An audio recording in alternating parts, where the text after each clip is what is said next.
کی ایک چھوٹی سی حدیث میں نے پڑھی ہے. اس حدیث میں اللہ رب العزت کی محبت کیسے کمائی جا سکتی ہے، نبی کریم صلی اللہ علیہ وسلم نے اس کی جانب رہنمائی فرمائی ہے.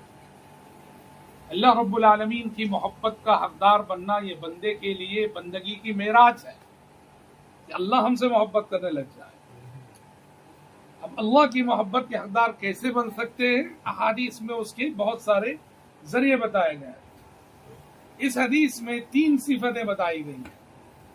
کہا کہ جو یہ 3 صفتیں اپنے اندر پیدا کر لے گا، اللہ رب العزت اس بندے سے بے انتہا محبت کرے. فرمایا ان اللہ تعالی یحب العبد التقی. پہلی صفت، اللہ کو اس بندے سے بڑی محبت ہوتی ہے جو متقی ہوتا ہے، دل میں تقوی ہوتا ہے، اس سے ڈرتا ہے. التقوی ہونا، تقوی انسان کی ظاہری حیت سے زیادہ دل میں جو اللہ کا خوف اور اللہ کا ڈر ہوتا ہے تو اس کو تقوی کہتے ہیں. تو کہا کہ جس کے دل میں اللہ کا تقوی ہو، غنی بے نیاز ہو، یعنی وہ کسی کے آگے ہاتھ نہیں پھیلاتا ہے، کسی کے ہاتھ میں جو ہے اسے رشک کی نظروں سے نہیں دیکھتا ہے. میرے رب نے مجھے جتنا دیا ہے، جو دیا ہے، جس حال میں رکھا ہے، بس سے پروردگار. کبھی کسی کے آگے دستے سوال دراز نہیں کرتا ہے. یہ کمال توحید ہے. کمال توحید کہ ہم جائز ضرورتیں بھی کسی سے نہ پوچھیں، بندوں سے بے نیاز رہیں. اس لیے بہت بڑی دعا ہوگی کہ ہم اللہ سے ہمیشہ مانگتے گئے، مجھے صرف ہمیشہ ہر سانس اپنا محتاج بنائے رکھ، کبھی تیری مخلوق کا محتاج مجھے مت بنا. یہ غنا ہے، یہ غنا.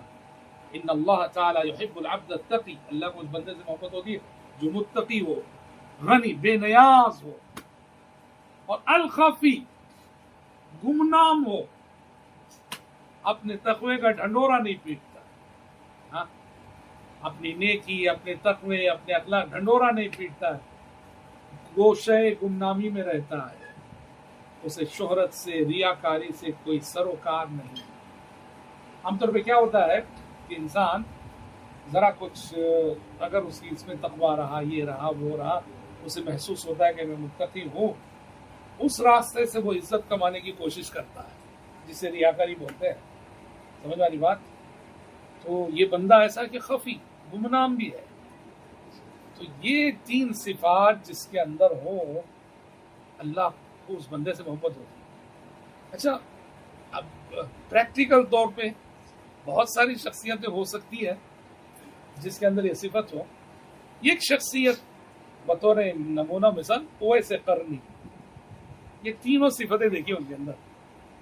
متقی تو تھے ہی کہ اللہ کے نبی صلی اللہ علیہ وسلم نے ان کے سلسلے میں صحابہ کے سامنے عرض کیا، ماں کی خدمت، ماں کی فرما برداری سے تقویٰ تو تھا ہی. غنی، غنا کیسے؟ جب وہ حضرت عمر کے دور میں آئے، معلوم ہے حضرت عمر ڈھونڈتے تھے، ملتے تھے، ان کو ملے، آخر مل گئے. تو حج میں وہ آئے تھے، جب وہ واپس جانے لگے، حضرت عمر نے ان سے کہا کہ میں یمن میں اپنے گورنر کو لکھ دیتا ہوں سفارشی جملے، آپ کا خیال رکھیں گے. وہ ایسے کرنے نے کہا نہیں امیر المومنین، کچھ مت لکھیے، نہیں مجھے یہ سب پسند نہیں ہے. حضرت عمر کو انہوں نے وہ گورنر کے پاس ان کے حق میں سفارش کرنے بھی نہیں دیا، نہیں چاہیے. الخفی، اس کے بعد جو واپس گئے تو ایسے گوشے گمنامی میں رہے، اللہ کو پیارے ہو گئے. سمجھ آ رہی بات؟ تو یہ اس بات کی دلیل ہے کہ ایسا بندہ اپنے کسی عمل کی اجرت کسی بھی شکل میں بندوں سے نہیں چاہتا ہے، وہ بس رب سے چاہتا ہے، اسی لیے وہ خفی ہے. ورنہ ہم شاید کسی نہ کسی شکل میں اپنی نیکیوں کی اجرت بندوں سے پا لیتے ہیں، اللہ معاف کرے. یہ الخفی یہ بتاتا ہے کہ وہ پوشیدہ بندہ پوشیدہ رہتا ہے، یعنی وہ اپنے اعمال کا اجر و ثواب. اس کی ایک چھوٹی سی حدیث میں نے پڑھی ہے. اس حدیث میں اللہ رب العزت کی محبت کیسے کمائی جا سکتی ہے؟